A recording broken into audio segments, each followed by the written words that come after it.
Incinerate an A-class darkness entirely. Something's wrong, something's very wrong. All I intended was for the host to lose his temper at the guest's incompetence, causing today's broadcast to be cut short. As expected, the essence of a show isn't in flashy guests, but in staying true to its core. I looked around. The staff, the lights, the band, the recording equipment, the cameras. All of them were burning and turning to ash. Only the host's old TV screen flickered with color, glowing brightly. The joy of witnessing, the thrill of communication, the excitement of unpredictable developments, anticipation. You creators don't understand that. You don't deserve to make shows. But I do. I can make them. The host raised his arms majestically, like a liberator. He turned to me. Mr. Rowe dear. Thank you. You've given me a new vision. My mind feels so clear. Ah, yes. From now on, I'll accept participants for the show on different days of the week. The host stared directly at me. I can tell. You have the talent of a show creator. I hope you join the crew of my new talk show as well, Mr. Rowe dear, Mr. Rowe dear. This is bad. New participants, a new set, new music, a new season. I'll invite you when the filming is ready. But it's such a pity today's broadcast had to end this way, but your passionate participation was very impressive. Let's meet again in the next show. It worked. I blinked. Beyond my blurring vision, I saw the suited figure with a TV for a head wave as he disappeared. In the next moment, I realized I was sitting on a brightly lit, quiet office sofa. I turned my head. Supervisor Park and the assistant manager Ian, both bleeding from their noses and ears, were staring at me with dumbfounded expressions. And I realized. I'm alive. Yaa. You amazing bastard. You crazy idiot. Amid the shower of cheers and hugs, I slid down onto the sofa. I'm alive. I escaped. The collector. But that wasn't the end. Supervisor Park, still hugging me, quickly pulled something out of my suit pocket. It was the Dream Essence collector. It was filled with golden liquid. Unlike the time when I cleared the F-class ghost story, this time, the color was A-class. Rowe, you cleared an A-class darkness after just 2 days on the job. Chapter 14. Chapter 14 to 14. A new employee on their 3rd day at work. Hugh. Go Yanja uncautiously sat down at her desk just as lunch break was ending. This self-taught medical professional who hadn't even taken the state exam believed she was adjusting well to the situation. Her superiors in the R squad weren't particularly warm, but they weren't overly territorial, nor did they push her into life-threatening situations. Most importantly, she had successfully cleared 2 F-class ghost stories so far. Didn't they say the average for new recruits was 1 or 2 per week? Clearing 2 in 3 days, even if they were low-level darkness, wasn't bad for a rookie. She was doing her absolute best to adapt to this insane company. Though she had nearly fainted when she saw the points for the wish ticket. After clearing 2, I only got 66 points. How in the world will I ever get to 500,000? But giving up wasn't an option. I'm going to do it. Go Yanja unsteeled her resolve. Are the other rookies feeling the same? She absent-mindedly looked at her phone. At the top of her Kakao TAC messenger, there was a pinned group chat. Daydreaming. New hires group chat. It was a chat room for all the new recruits. However, one person had yet to be invited. It wasn't because he was being excluded, no one had his contact information. That person was none other than the top recruit, Kim Solium. We should invite him, too. Even Bexahan, the well-known figure, was already in the chat room, but strangely, none of them had ever run into Kim Solium in the company, so they hadn't had a chance to inform him. It made sense to be curious about what kind of intense first 2 days he had gone through. Should I try contacting him through the company messenger? She connected to the intranet and began searching for Kim Solium to send him a message. That's when it happened. Ka-talk, ka-talk, ka-ka-ka-talk. Suddenly, the group chat exploded with notifications. Did you see the announcement just now? Does anyone know Kim Solium personally? He's the top recruit, right? Did he seriously clear an A-class ghost story as a major contributor?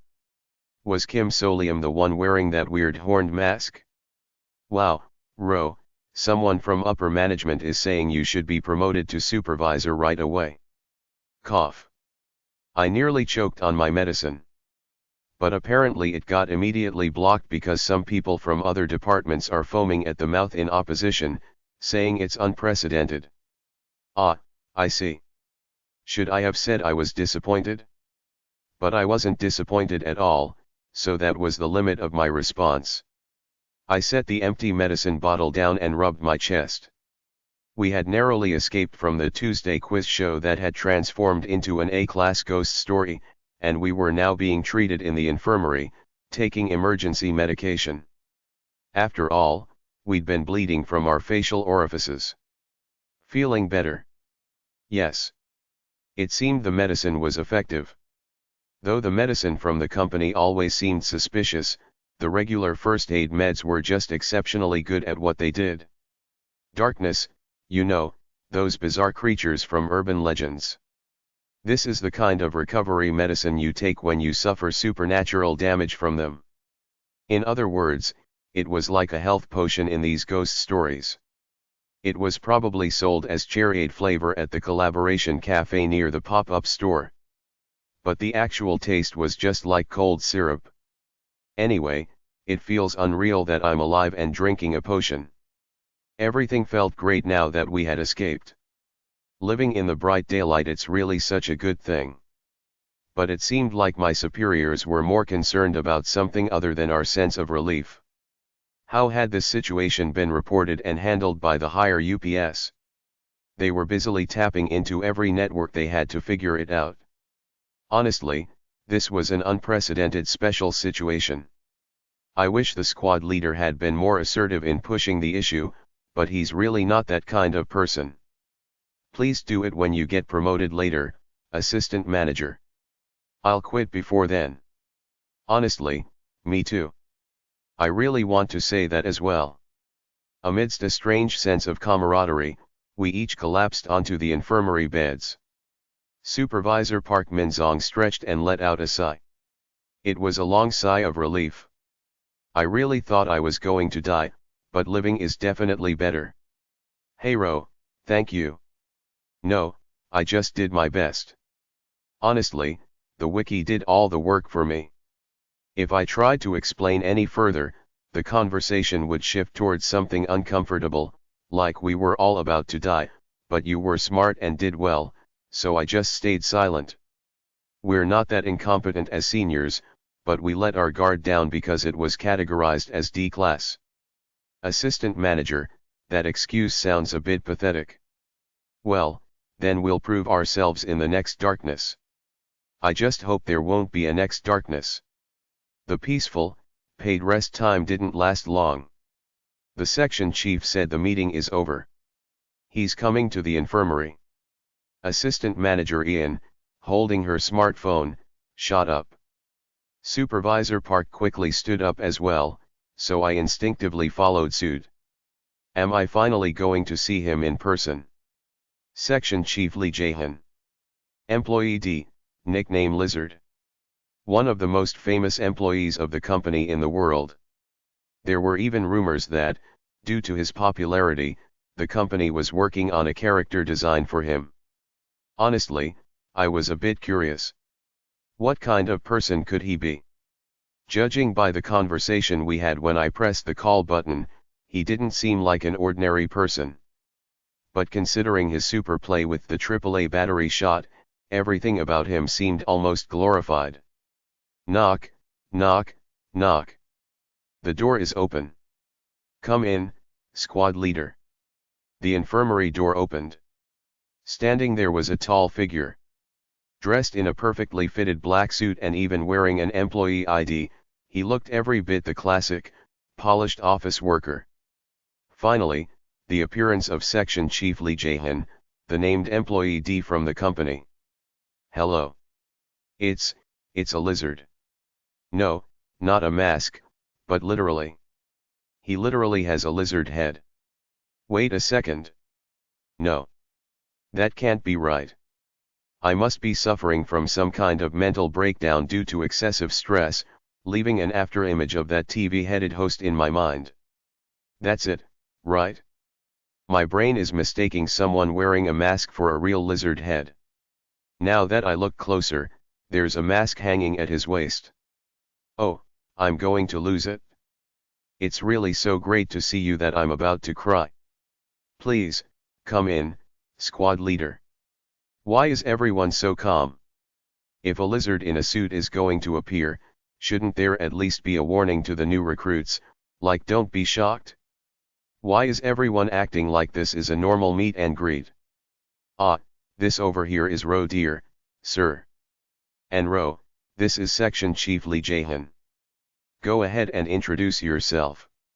Wow, Ro looks like he's shocked by how handsome the section chief is. Haha. Like he doesn't even look like he's the same species as us.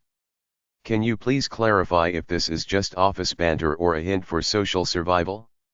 The white lizard head turned toward me expressionlessly. Its red, reptilian vertical pupils glinted. Mr. Ro dear. Can you see? Shit, oh shit fuck. What do you mean? Oh, no, I didn't hurt my eyes. My vision is fine. I was impressed by my own quick thinking. Hello. Alright. The white reptilian head turned away with a faint hiss. I nearly passed out. Please stop this, for real. This world is too unfair if you have to suffer even after escaping a ghost story. What the hell is going on? But I wasn't about to say a word. Judging by the atmosphere, it was clear I wasn't supposed to see the lizard head. Everyone else must be seeing a normal human face. Blend in. Don't stand out.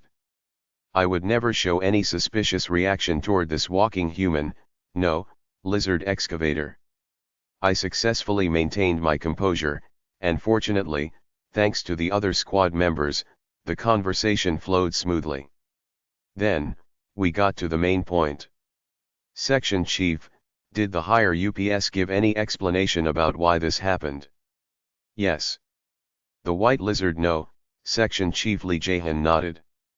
First, the cause of the incident. The employees who barged in. They said it was a human error, with the Tuesday talk show being assigned to both D Squad and L Squad at the same time. Oh, seriously? Good grief. It made sense that the assignment had felt rushed, it seems there was a mistake. The section chief continued his briefing. L Squad began writing the medium, postcard, to enter the Tuesday quiz show at a similar time to D Squad, but a 50-minute delay occurred as they left the company building during the process. Did they go out to buy coffee for the rookie? L Squad did have members who were particularly good at taking care of their teammates. The two employees briefly looked bitter as they recalled the now-deceased L Squad, but quickly concealed their expressions. Anyway, it seems it was transmitted at an odd time, and our squad happened to go in first. Yes. Lee Jae-hyun answered briefly and continued the briefing. The next part, however, was the bombshell. And the reclassification of the Tuesday quiz show to A class has not been acknowledged. What? The absence of another group to cross-verify the situation, and the relatively high initial survival rate, 43%, leaves it unproven whether the darkness was truly suitable for A-class classification. What the hell are they talking about, when L Squad was wiped out? The collector. The Dream Essence collector's liquid was gold. I've heard many times that gold signifies A-class. While the liquid in the Dream Essence collector does have a concentration comparable to A-class, the possibility of extracting higher class liquid from lower class darkness in special circumstances cannot be ruled out. So, since the official company classification was D-class, no exception has been granted for the Tuesday quiz show. In other words, the company's stance is: let's not escalate a situation caused by an error, let's just quietly resolve it. Typical corporate behavior. They drive their employees mad, that's for sure. This is unacceptable. We should go and talk to them directly. Assistant manager: wait just a sec. Supervisor Park asked, in disbelief. The higher UPS took all the A-class liquid, didn't they? And yet, it's still ending as a D-class result. No, that didn't happen. Separate compensation has been arranged. Honestly, I'm not surprised. They're basically trying to keep us quiet by offering something in return. It's normal for a company to prepare some kind of hush money, unless they're utterly clueless. The only question was how much that compensation would be. I tried to avoid making eye contact with the lizard as I focused on section chief Lee Jahan's, not snout, but mouth. Given the uniqueness of the situation and the verification of the Dream Essence Collector's liquid color, they've agreed to acknowledge that it was an exploration comparable to A-class. So, additional points will be awarded. For the successful clearance of the Tuesday quiz show, a one-time bonus of points equivalent to A-class will be awarded. The amount is 30,000 points per person. Supervisor Park and Assistant Manager Ian froze as if struck by lightning. 30,000. Yes. Why? The basic point reward for A-class is 100,000 points. Assuming the points are divided among the number of people entering the darkness, with only 2 squads surviving, the estimate would have been under 17,000 points per person. But we just got nearly double that. And it didn't stop there. And a separate incentive has been awarded to the employee who played a decisive role in clearing the darkness. The lizard's head turned toward me. Kim Solium SSI. An additional 10,000 points awarded to the top contributor. A total of 40,000 points will be granted to you. I just filled 8% of the wish ticket in one go. Wow. I was almost in a daze. Am I disappointed that the A-class clearance didn't officially get recorded? No, it's actually better this way. There's no benefit in standing out and getting a super fast promotion in this world. What happens if expectations rise beyond reason? I'd surely be forced into even more difficult ghost stories, and the more I stand out, the harder it becomes to use the merch. Of course, there are special spaces and items that become accessible with a promotion, but priorities must not be mistaken. This is a world where one wrong move means death. And considering I was at death's door, I definitely don't want to go near A-class again. Looking at the points, it didn't feel like my efforts were wasted. Apparently, the others felt the same. I think I just heard my resignation come 3 years earlier. Same here. But soon they composed themselves and said to me, points aren't transferable, so, this feels a bit awkward. Right? Ro practically earned them all. No, it's fine. Honestly, even if transferring was possible, I don't think they would have given them to me for any reason. This isn't about character. These are people who got jobs in death zones to collect points for a wish ticket. For most members of the field exploration team, their points are something they would never give up. I'll make sure to keep this firmly in mind. Woohoo! They really came through. We immediately returned to the office and registered the points. Kim Solium / accumulated points, 40,100p. Whoa. I looked at the monitor. A 5-figure number. Honestly, it hit me differently. Whoa, I survived, and I scored big points. Assistant Manager Ian grinned. We should use the company card for a team dinner. Oh. Let's go, Ro. Without hesitation, I replied cheerfully. Yes. And now? I'm watching the rare sight of a lizard eating premium beef. Sizzle. I'm trying my best to look natural as I watch the perfectly cooked beef disappear into the lizard's mouth. The squad leader's personality is a bit unique, but his skills are solid. Yeah. You're really lucky to be in our squad. Yes. It's almost certain I'm the only one seeing a lizard face. Having read about Section Chief Lee Jae-han physically destroying ghost stories a few times, I could understand why the team members were so favorable toward him. Anyway, ghost stories or not, the beef was delicious, and I found myself enjoying the dinner more than I expected. At least it's not uncomfortable. I also realized that having a little alcohol really helps ease the fear. Once I get home, I'm going to watch 10 episodes of kids' cartoons and sleep with all the lights on. While I was planning this extreme bedtime routine, Section Chief Lee Jae-han, who had been eating green onion salad, suddenly asked, "Are you going to save the 40,000 points?" Pardon. It was a natural question. Oh, yes. I need to buy a Wish ticket. I see. Wait a minute. This conversation pattern feels familiar. I retraced our previous conversation. So, is there perhaps another useful way to spend points? Yes. Ah. So this is how I should have approached it? Now I think I'm starting to understand how to deal with the lizard squad leader. I felt a bit of relief as I asked in a more relaxed tone. What would that be? Custom equipment. I didn't expect this to come up here. It finally came. One of the main perks of being an employee at the company, personalized equipment. Chapter 15. Chapter 15 to 15. Is a creepy company that throws field exploration team employees into terrifying ghost stories to extract potion concentrate. This raises a question. If you recklessly throw employees into high-level, extremely dangerous ghost stories, won't they all die and fail to extract the concentrate? To address this concern and make the progression of ghost stories more convenient, there's a setting where employees can obtain custom equipment that becomes more powerful as they are promoted. However, this isn't overly detailed.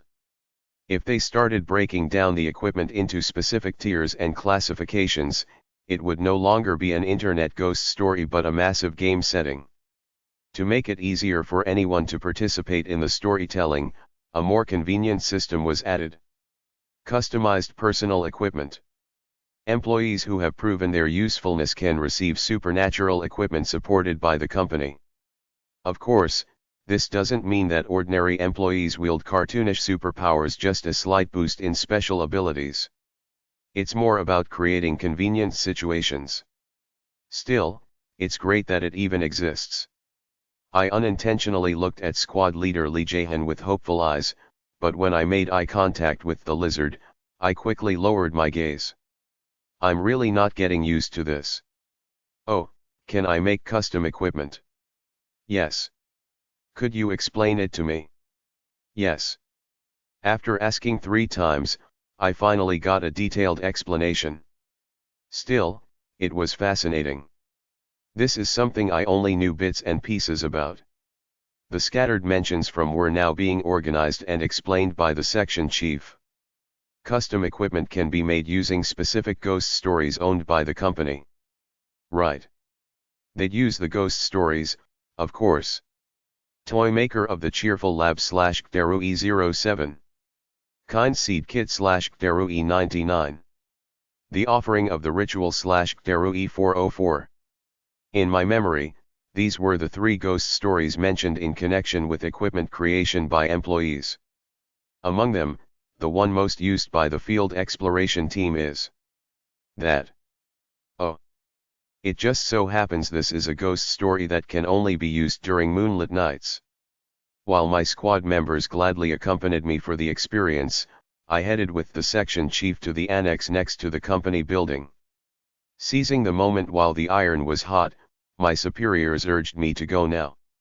Oh, this place is where relatively safe and useful ghost stories are kept in isolation. Assistant Manager Ian explained.